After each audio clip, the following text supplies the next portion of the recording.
waktunya.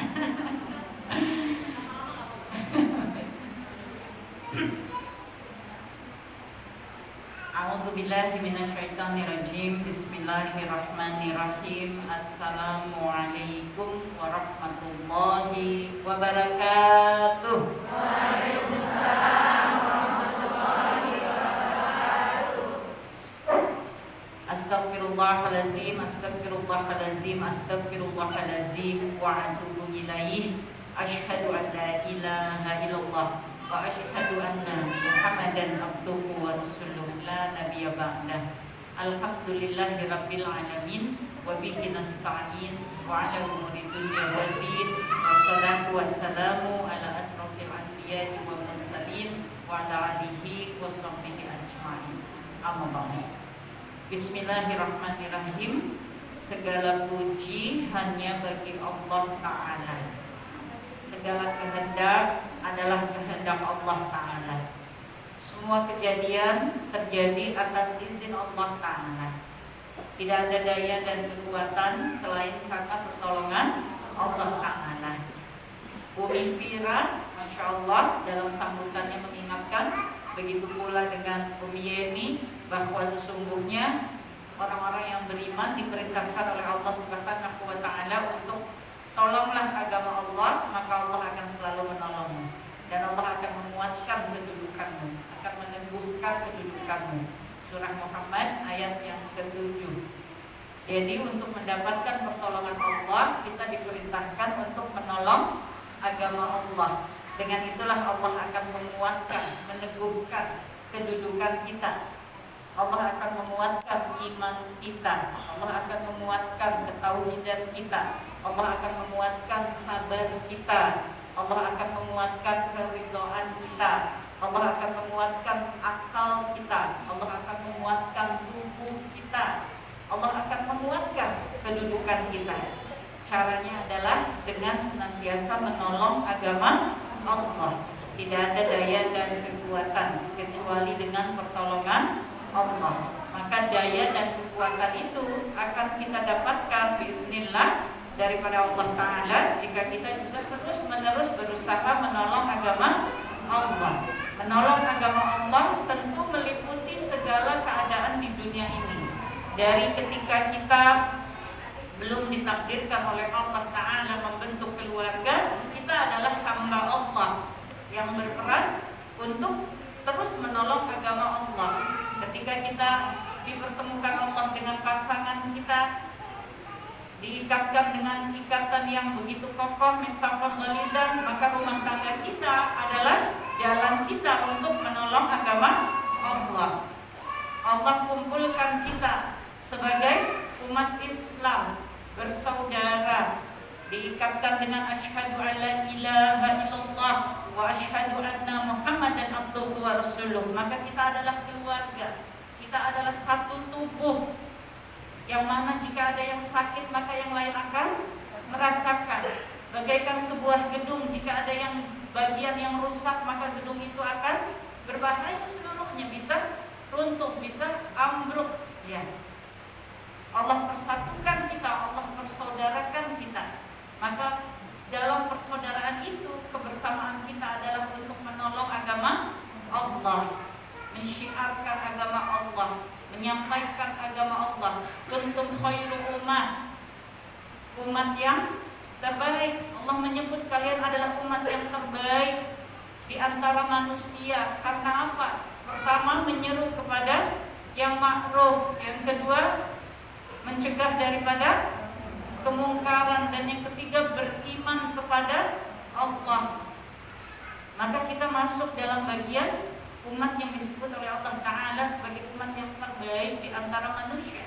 Jika memang hidup kita ini kita abdikan untuk senantiasa menyeru kepada kebaikan, mencegah daripada kemungkaran, dan terus berjuang untuk beriman kepada Allah. Kepentingan itu di atas segala-galanya. Dengan iman itulah kita menikah, dengan iman itulah kita mendidik anak-anak, dengan iman itulah kita menghasilkan generasi penerus.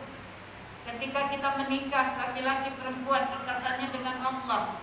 Ketika kita bercampur, maka tujuannya adalah untuk menghasilkan generasi penerus untuk agama Allah. Masya Allah, kita dilahirkan ke muka bumi ini, diciptakan oleh Allah Ta'ala sesungguhnya untuk menjadi para penolong agama Allah, untuk mengabdikan dirinya bagi agama Allah. Wa ma khalaqtul jinna wal insa illa liya'budun. Tidak aku ciptakan jin dan manusia kecuali untuk beribadah kepadaku, untuk menghamba kepadaku, untuk mengabdi kepadaku. Itulah kenapa Allah Ta'ala, para umat, itulah kenapa Allah Ta'ala menciptakan kita. Maka jika yang belum diizinkan Allah membentuk rumah tangga, maka dalam keadaannya ia harus mengabdi kepada Allah Ta'ala. Maka ia memiliki kedua orang tuanya yang menjadi wakilnya, di mana ridha Allah adalah ridha orang tua, ridha Allah ridha walidain. Maka ketika ia telah menikah, ia memiliki suami yang diberi oleh Allah hak atas dirinya, maka suaminya lah yang berhak atas dirinya. Bersama suaminya ia mengabdi kepada Allah. Seluruh hidup kita ini adalah pengabdian kepada Allah. Ketika ia menjadi seorang ibu, maka ia menjadi murabbiyah. Ia menjadi ibu yang murabbi, menjadi ibu yang betul-betul mendidik, bukan sekedar hanya mendidik, tapi menyiapkan generasi. Murabbiyah, menyiapkan generasi, mengisi generasi itu dengan ketentuan-ketentuan Allah Ta'ala. Bukan hanya sekedar membesarkannya, memberinya makan, memberinya pakaian, memberinya tempat tinggal, bukan, tapi mengisinya dengan tauhid, mengisinya dengan iman, mengisinya dengan takwa, mengisinya dengan keberanian untuk menolong agama Allah. Masya Allah, menjadi istri yang salihah, menjadi anak yang berbakti, menjadi ibu yang murabbiyah. Masya Allah, semoga inilah jalan para umat semua yang insya Allah dikumpulkan Allah pada pagi hari ini. Insya Allah dalam milad yang ketiga dari sahabat peduli Al-Aqsa, sahabat peduli Al-Quds. Masya Allah, yang insya Allah menjadi bagian dari keluarga besar Adara Relief International, yang insya Allah juga menjadi kakak ya dari lembaga Teteh Khadijah Foundation, yang mana kami baru saja juga menyelesaikan beberapa kolaborasi kemarin ya di akhir tahun, Masya Allah, khususnya dengan Umi Fira. Semoga usia yang ketiga ini menunjukkan jejak perjalanan yang semakin mengantar kepada akhir kehidupan kita di dunia yang husnul khatimah. Amin ya rabbal alamin. Salawat dan salam pada baginda Rasulullah Sallallahu Alaihi Wasallam beserta para istri beliau, seluruh keluarga beliau, seluruh sahabat beliau, para tabi'in, tabi'ut tabi'in. Semoga Allah ridho mengumpulkan kita dengan beliau seluruhnya di hari akhir nanti. Semoga di hari penghisaban Allah ridho mengizinkan Nabi Sallallahu Alaihi Wasallam memberikan syafaatnya kepada kita. Semoga di hari yang paling sulit dalam keadaan penciptaan kita, yaitu pengadilan Allah, maka syafaat Nabi akan memudahkan semuanya bagi kita. Semoga Allah ridho membuat kita menjadi bagian dari umat beliau yang berkumpul di Telaga Al-Kautsar. Semoga kita dilepaskan dari segala rasa haus dan dahaga. Semoga kita dikuatkan di Telaga Al-Kautsar untuk menempuh perjalanan menyeberang sirat menuju pintu-pintu jannahnya Allah Ta'ala. Semoga ketika kita harus menempuh perjalanan itu, kita dalam keadaan tahu bahwa sesungguhnya pintu jannah yang kita tuju, bukan terlempar menuju pintu-pintu jahanam. Na'udzubillah min dzalik, tsumma na'udzubillah min dzalik. Semoga Allah ijabah segala doa dan perjuangan kita di dunia. Amin ya rabbal alamin. Baik, insyaallah umat yang insyaallah dirahmati Allah Ta'ala, pada kesempatan pagi hari ini tanpa terasa pukul 10.30, Masya Allah, waktu berjalan begitu cepatnya, tidak bisa diputar mundur. Maunya dimundurkan, balik lagi ke depan mendengar lagi Ustazah Yeni, Masya Allah. Ya, pinginnya balik lagi ke depan. Tadi gimana? Aku kayaknya tadi bisa deh, kok nggak bisa ya? Tapi harusnya bisa nih, harusnya gini, yang ini gini, masa nggak bisa gitu ya? Tapi waktu tidak bisa putar. Waktu tidak bisa dimundurkan. Jika ia sudah lewat, lewatlah. Jika ia sudah selesai, selesailah. Maka Allah mengingatkan kita dengan surah Al-Asr ya. Allah mengingatkan kita demi masa. Sesungguhnya semuanya merugi kecuali orang-orang yang kecuali ini kita mesti perhatikan. Orang-orang yang beriman ya, orang-orang yang beramal salih, orang-orang yang saling mengingatkan dalam kebenaran, tolong-menolong dalam kesabaran ya. Itulah yang beruntung. Yang lainnya disebut oleh Allah Ta'ala sebagai merugi. Dari sini saja ketika kita kaitkan dengan yang kita bicarakan pagi hari ini tentang tanah suci kita, yaitu Masjidil Aqsa yang berada di kota suci Al-Quds, atau yang disebut oleh Nabi SAW dalam hadis-hadisnya sebelum Allah menurunkan surah Al-Isra ayat pertama, beliau menyebutnya dengan Baitul Maqdis, rumah yang suci, yang bersih ya. Masya Allah, jika dikaitkan dengan apa yang kita bicarakan, yang kita niatkan, yang menjadi giroh kita pada pagi hari ini, sesungguhnya semuanya merugi. Semuanya merugi kata Allah. Waktunya jadi merugi. Kecuali orang-orang yang beriman, orang-orang yang terus menegakkan kebenaran, orang-orang yang bersabar, yang terus bersabar dan saling mengingatkan dalam kesabaran. Orang-orang yang terus menegakkan ketakwaannya kepada Allah Ta'ala,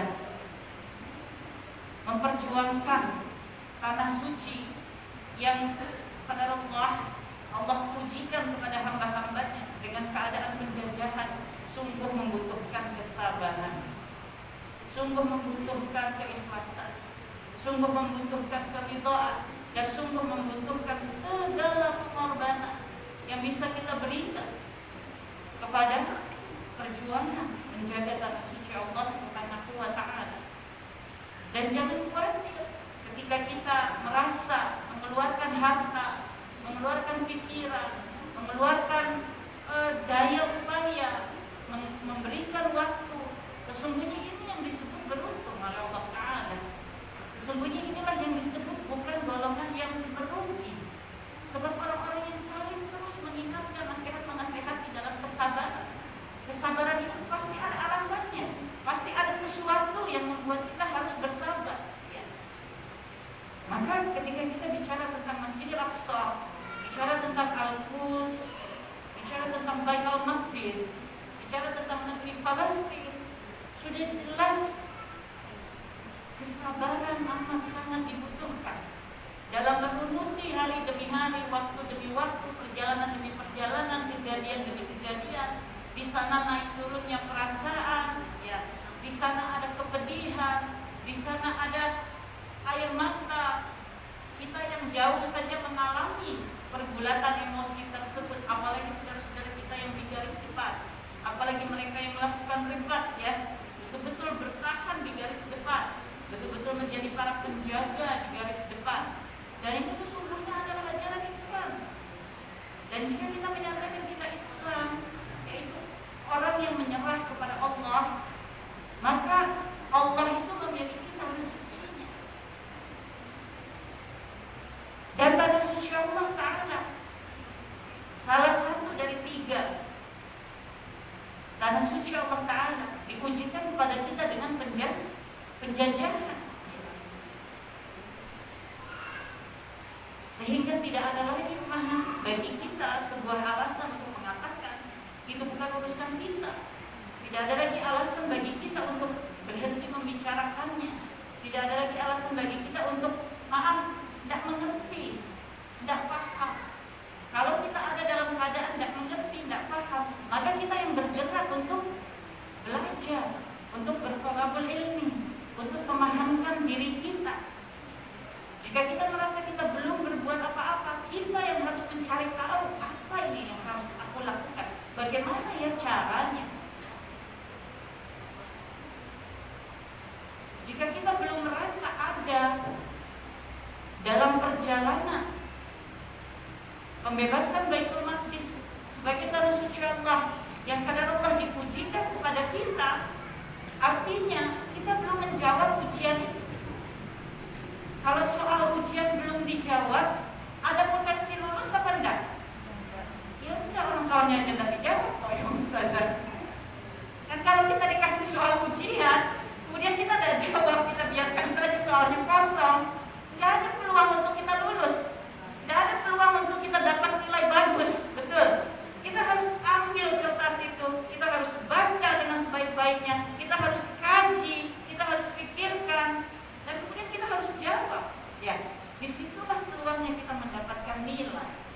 disitulah peluangnya kita akan lulus, disitulah peluangnya kita akan naik kelas. Masya Allah. Dan ini bukan ujian biasa, sama seperti ketika kita sekolah ada ujian, namanya ujian, tapi klasifikasinya ada bentuknya PR yang diberikan sehari-hari, ada ulangan mingguan, ada tes mendadak. Nah, kan dulu paling senewan kalau ada tes mendadak tuh. Ya gemeter pasti. Tapi sekarang Masya Allah ya bisa mendadakan bicara di depan orang. Padahal dulu kalau ada tes mendadak Ustaz, paling deg-degan rasanya. Kemudian ada juga ujian catur bulan. Kalau dulu sekarang katanya masih catur bulan sekolahnya, ya. Kemudian ada ketika mau lulusan ujian nasional. Ada skala ujian yang memang semakin besar, semakin berat. Begitu pula ketika kuliah, ujungnya harus penelitian, harus riset, harus skripsi, harus dipertahankan skripsinya. Masya Allah ya. Jadi memang derajat ujian itu bertingkat-tingkat. Dan ini tentang tanah suci Allah yang dijajah, dan penjajahannya bukan dengan cara yang biasa-biasa saja, tapi ini sebuah kolaborasi besar, ya. Bukan hanya semisal hanya satu kelompok kecil, gitu ya.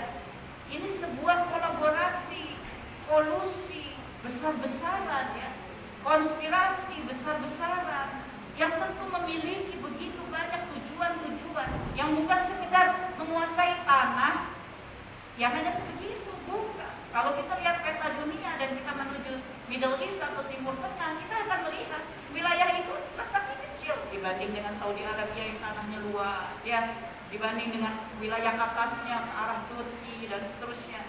Kenapa tanahnya hanya kecil sebegitu? Ya, ada apa ini? Ya.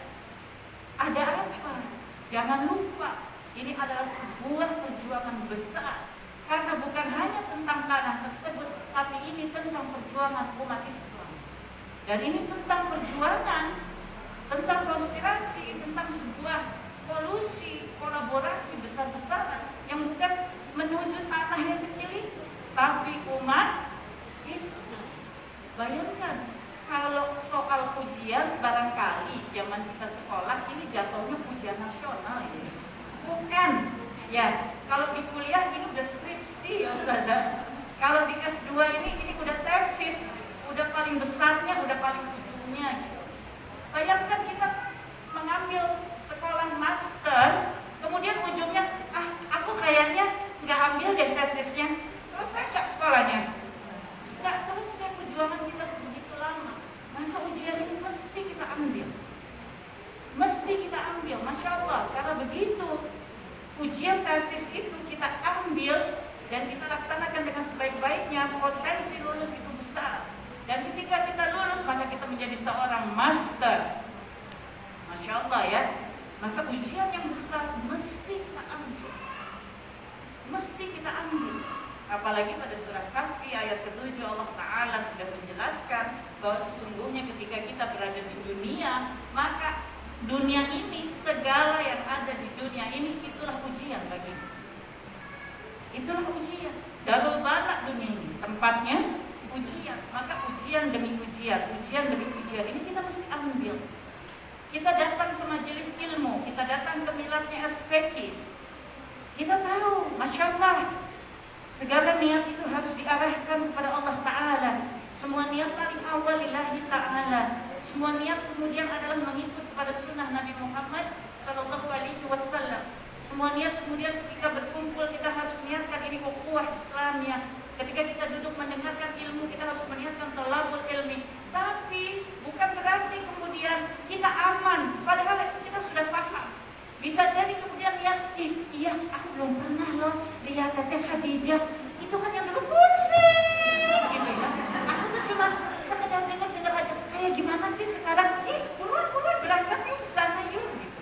Ya, itu bukan tidak mungkin. Gangguan-gangguan itu datang. Ya, itu juga ujian. Kita berada di sini saja ujian. Ada ujian niat, ya. Ada ujian pinggang. Atau nggak pinggangnya? Kayaknya kalau yang menuju angka 5 udah mulai ada pegal-pegalnya. Ya, Masya Allah la haula wala quwata illa billah. Ini saja ada ujiannya. Ya, bagaimana lagi ini tentang tanah suci Allah yang tadi Umi Fira sudah menyebutkan bahwa ayat-ayat yang berbicara tentang Baitul Maqdis, tentang Palestina, tentang Masjid Aqsa, itu ayat-ayat Makkiyah dan itu adalah ayat-ayat tauhid, ya, fondasi. Karena Nabi Shallallahu Alaihi Wasallam menyampaikan dakwahnya di Makkah, itulah masa awal risalah Allah Al-Quran diturunkan, dan disitulah perbaikan tauhid, ya, dikembalikan kepada jalur tauhid. Maka ini adalah tentang ketauhidan. Masya Allah, dikumpulkannya kita dalam komunitas, dalam lembaga, dalam jamaah yang isinya termasuk memperjuangkan tanah suci Allah, maka sesungguhnya disitulah mestinya terletak kebahagiaan, kegembiraan, rasa syukur, sebab kita telah dipilih masuk di barisan tersebut. Nabi Shallallahu Alaihi Wasallam telah menyampaikan bahwa sesungguhnya ketika Nabi ditanya oleh sahabat Abu Dzar radhiyallahu anhu tentang masjid yang pertama dibangun, tempat sujud, kata masjid artinya tempat bersujud, tempat untuk melakukan ibadah kepada Allah, sujud.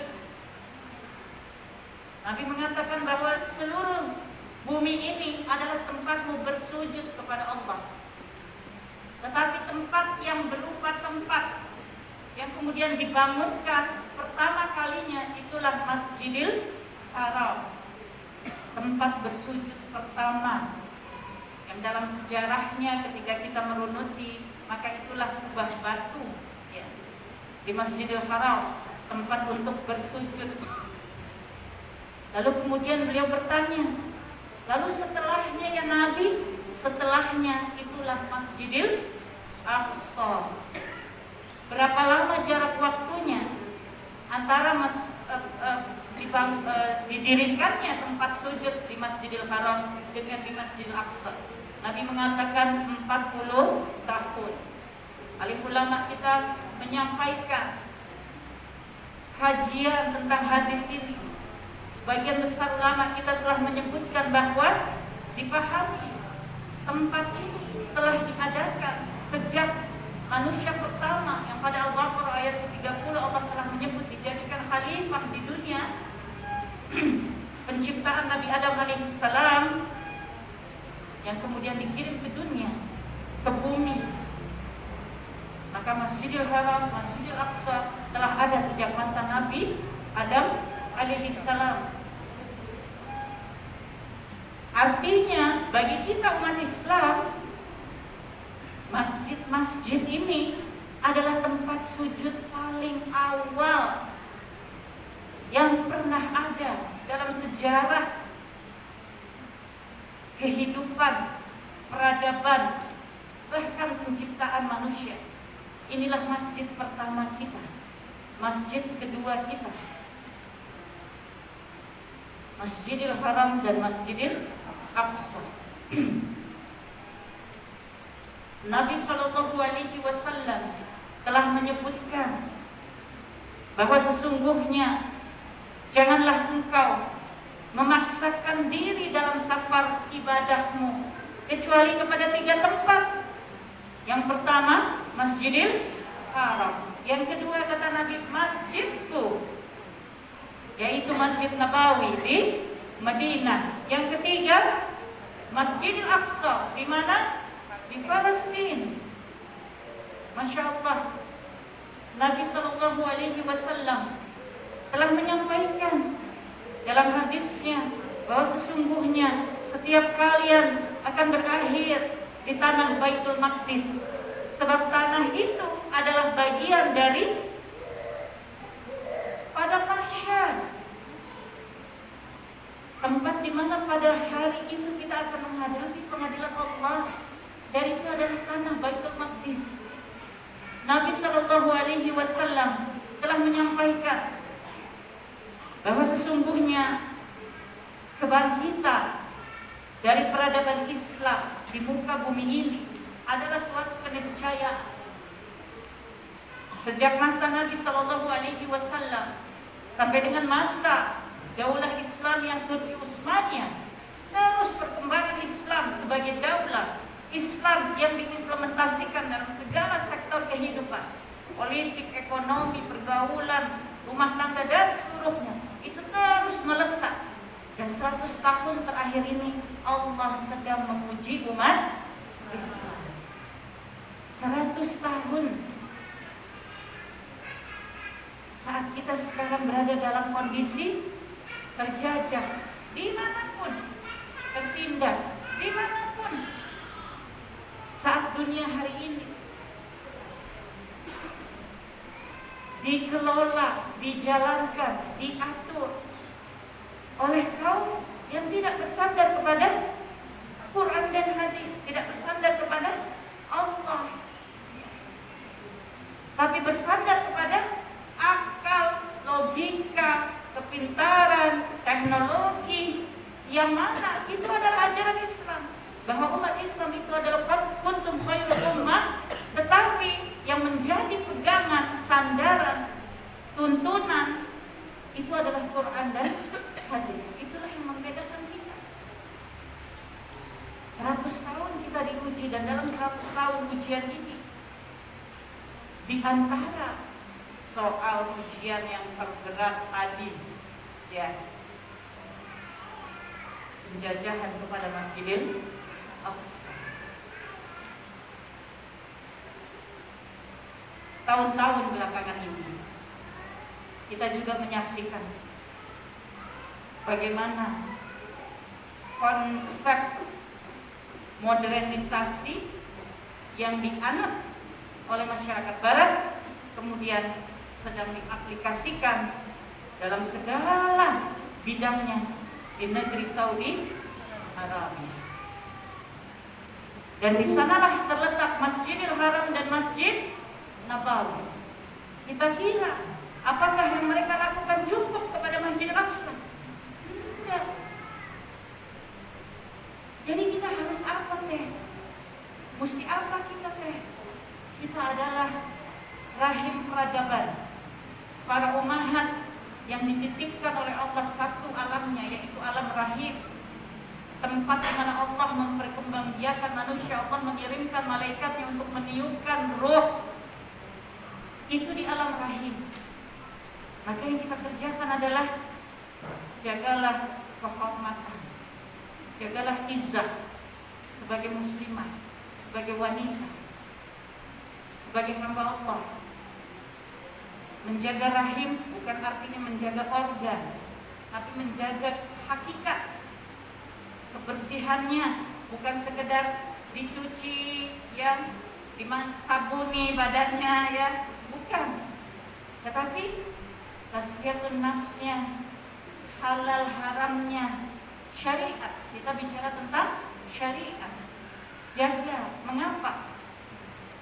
Karena kalau yang belum, maka insya Allah rahim ini akan diisi oleh manusia-manusia yang akan meneruskan perjuangan menegakkan agama Allah di muka bumi ini. Yang di antara perjuangan yang akan mereka lanjutkan adalah pembebasan Baitul Maqdis, penjagaan tanah suci umat Islam, tanah suci yang diamanahkan oleh Allah dan Rasulnya, yaitu Baitul Maqdis di negeri Palestina. Apalagi kita mesti kerjakan? Jika yang sudah Allah ridha diberikan rumah tangga, ayo berjuang sekuat tenaga. Kita ambil ibrah dan hikmah dari Ummi Asiyah binti Muzahim, istri Fir'aun. Diamanahi oleh Allah jalan dakwah kepada suaminya. Kalau dapat ujian ini, maka jalankan dengan daya juang, ya. Jalankan dengan daya juang, menjadikan rumah tangga ini sebagai rumah tangga yang berdakwah, yang menuju kepada Allah. Barangkali ladang dakwahnya yang pertama, ya suami dan anak kita yang diberi. Ada yang Masya Allah, suami, anak, ditakdirkan Allah sudah langsung berada dalam satu aura dakwah yang sama, maka bergerak kepada eksternal, ya. Mari kita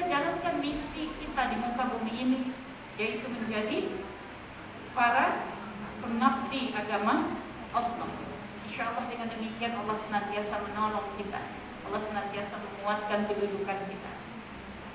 Maka jangan berhenti bicara tentang Palestina. Don't stop talking about Palestine. Karena ketika kita berhenti, sama artinya ada tauhid yang sangat mungkin melemah. Naudzubillah min dzalik. Ketika kita berhenti, sama artinya astagfirullahaladzim.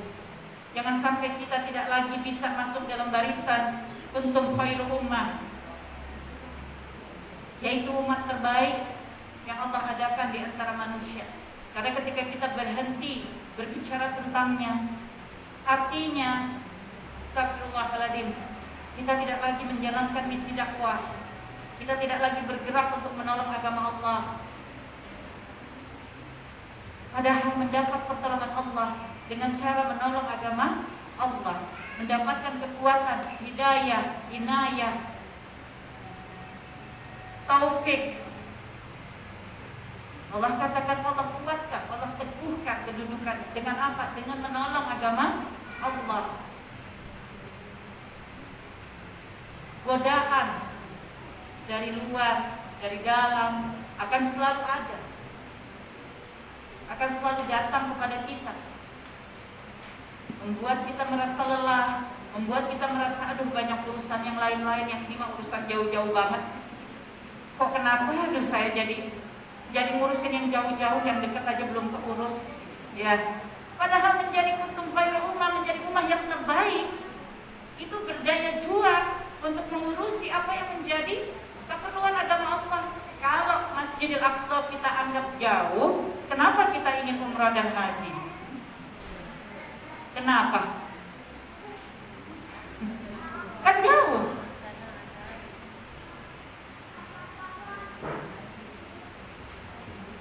Masjidil Haram, Masjidil Aqsa, Masjid Nabawi adalah tanah suci umat Islam. Ya, kesanalah kita ingin bisa melangkahkan kaki. Apalagi Nabi Shallallahu Alaihi Wasallam menjelaskan bahwa beribadah di Masjidil Haram maka ganjarannya 100.000 kali lipat. Beribadah di Masjid Nabawi ganjarannya 1000 kali lipat. Beribadah di Masjidil Aqsa ada hadis yang menyebut 1000 kali lipat dan ada hadis yang menyebut 500 kali lipat. Ingin kita menuju ke sana, ingin kita menuju ke sana, Masya Allah. Ingin kita melangkahkan kaki kepada masjid yang pertama, ingin juga kita melangkahkan kaki kepada masjid yang kedua. Apalagi di tempat di mana masjid kedua itu berada, itulah titik garis lurus menuju singgasana Allah Ta'ala, Arsh, di mana Nabi melakukan Mi'raj. Allah perjalankan dari Masjidil Haram ke Masjidil Aqsa. Itu Isra. Perjalanan Masjidil Haram ke Masjidil Aqsa bisa tidak ditempuh oleh manusia pada umumnya? Bisa. Isra, ya, bisa ditempuh perjalanan dari satu negeri kepada negeri lain. Apalagi sekarang Allah izinkan teknologi tumbuh berkembang, ya, dengan pesawat terbang dan seterusnya. Isra. Maka kalau Nabi kita melakukannya, ya kita harus melakukan perjalanan kita menuju kepada Masjidil Aqsa. Dan di Masjidil Aqsa Nabi melaksanakan Mi'raj. Itu hanya Nabi Shallallahu Alaihi Wasallam yang diberikan oleh Allah mukjizat tersebut. Bahkan malaikat Jibril alaihi salam hanya mengantar sampai pintu langit ke-7. Dan Nabi berangkat dari titik yang hari ini, Masya Allah,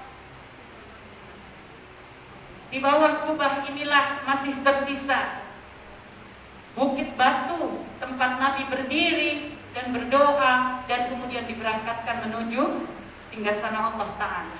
Di bawah Qubatus Sakra, Masya Allah. Tidakkah ingin kaki kita menginjak tempat itu? Masya Allah. Belum lagi di antaranya pada Al-Baqarah 44 kita mengetahui bagaimana kemudian Allah Ta'ala memerintahkan kiblat untuk berpindah ke Masjidil Haram. Dan sebelumnya kemana? Masjidil Aqsa.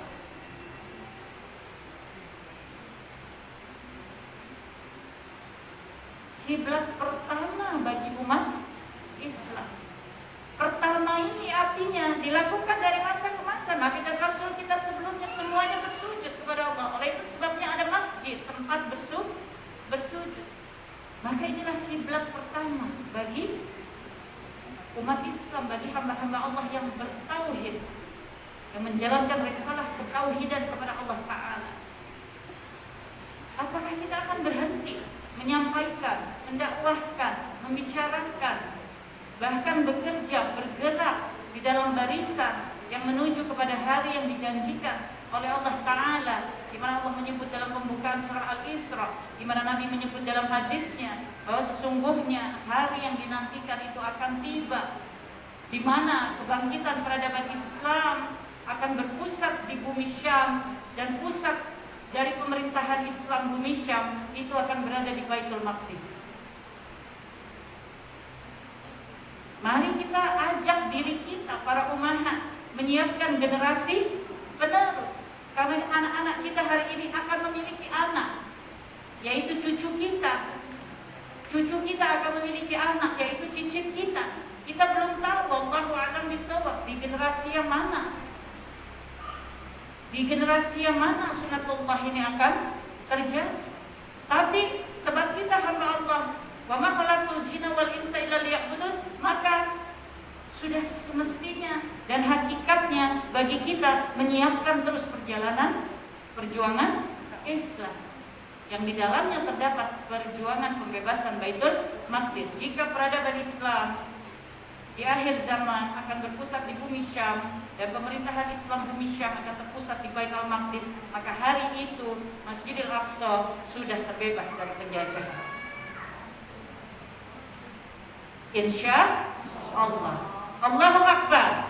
Allahu Akbar. Dan insya Allah ketika hari itu tiba, semoga pada catatan para malaikat Allah ada nama-nama kita semuanya, nama-nama para ummahatul yang hari ini dihadirkan Allah di sini, tercatat sebagai bagian yang memperjuangkan tibanya hari tersebut.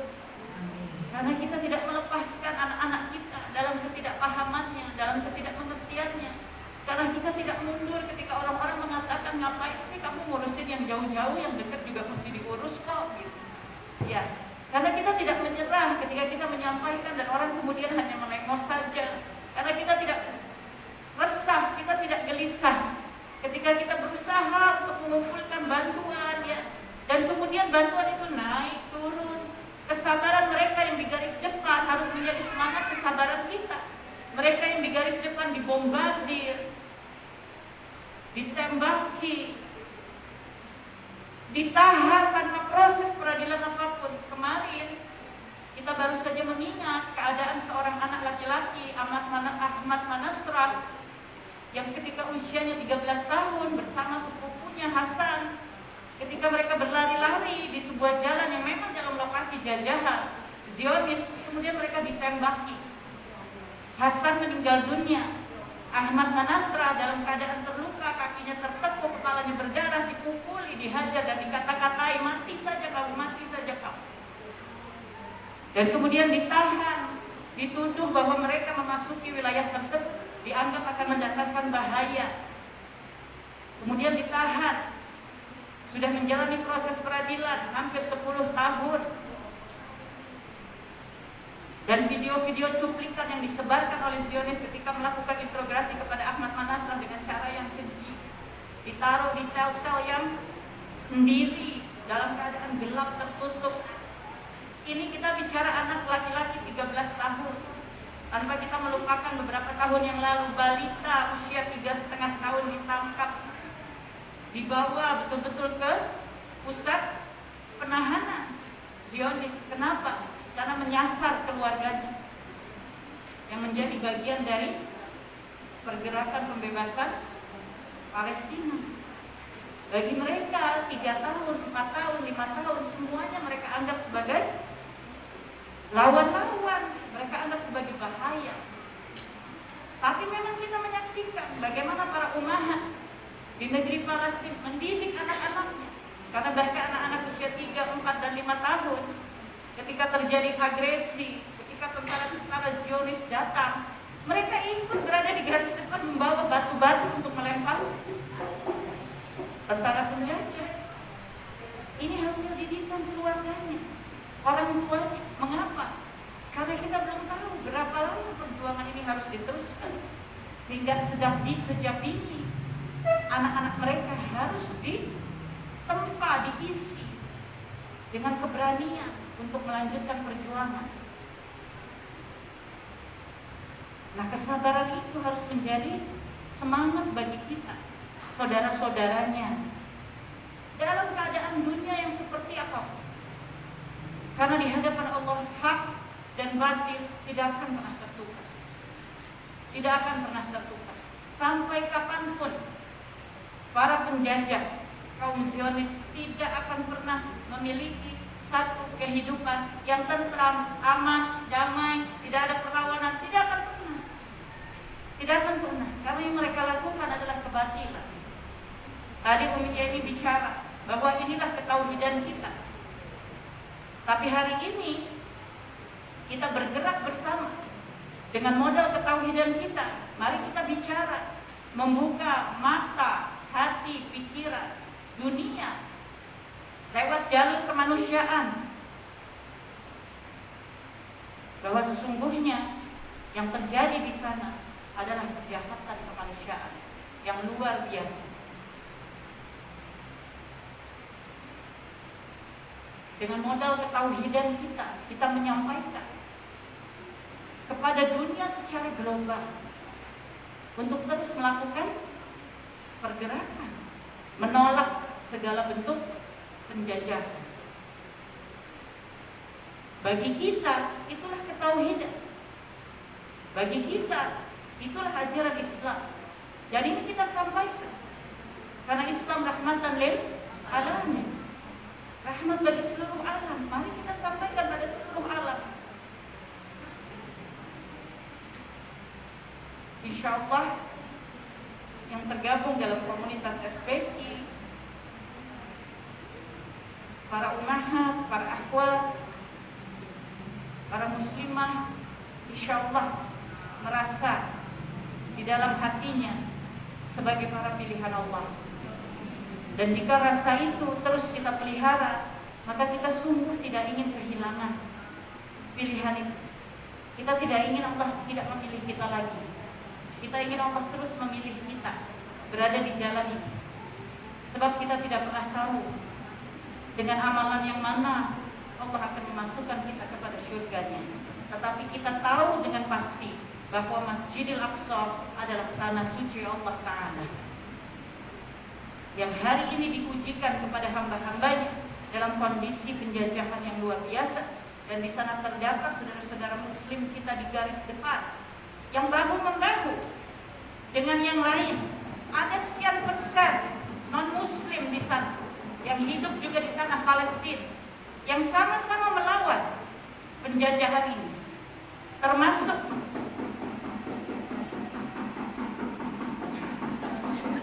ada iringannya, Masya Allah. Masya Allah, ada nasi iringan. Termasuk juga yang mungkin kadang-kadang kita suka bingung, kok ada berita katanya ada kaum Yahudi yang menolak penjajahan ini. Insya Allah nanti akan ada kelas-kelas yang terus dilaksanakan oleh SPK. Jangan lupa, kaum yang melakukan penjajahan di bumi Palestina adalah kaum Zionis Yahudi. Tetapi dari masa ke masa, bahkan dari masa Nabi Muhammad SAW, kaum Muslim, Nasrani, Yahudi memang sudah ada, ya. Dan Nabi mengatur bagaimana agar Islam yang rahmatan lil alamin bisa menaungi seluruh kehidupan manusia. Syariat itu bukan hanya untuk umat Islam. Syariat itu mengatur kehidupan manusia dengan bersandar kepada Islam, ya, dengan bersandar kepada Al-Quran. Tapi kehidupan seluruh umat manusia itu diatur. Masya Allah, ya. Gambaran inilah yang kita bisa dapatkan dari perjuangan saudara-saudara kita di garis depan yang mempertahankan Masjidil Aqsa. Maka mari kita jangan menghitung lagi jarak. Mari yang kita hitung adalah umur kita yang semakin habis, yang semakin dekat menuju kematian. Lalu kita tanyakan para ummahat, apa yang sudah aku perbuat untuk Masjidil Aqsa? Mudah-mudahan menyemangati kita semua untuk tetap melaksanakan apa yang kita bisa sebagai barisan pembebas Baitul Maqdis. Demikian dari Teteh secara singkat. Don't stop talking about Palestine. Jadikanlah itu bagian dari keimanan dan ketakwaan kita, bahkan bagian yang paling mendasar, yaitu tauhid kita kepada Allah Subhanahu wa taala. Semoga Allah merahmati jamaah semua, semoga Allah merahmati komunitas SPK, semoga Allah merahmati para ummahat kita, akhwat kita semuanya yang berada di Adara. Semoga Allah merahmati saudara-saudara muslimin muslimat yang berada di garis depan di bumi Syam, khususnya yang berada di Masjidil Aqsa, yang berada di tanah Palestina.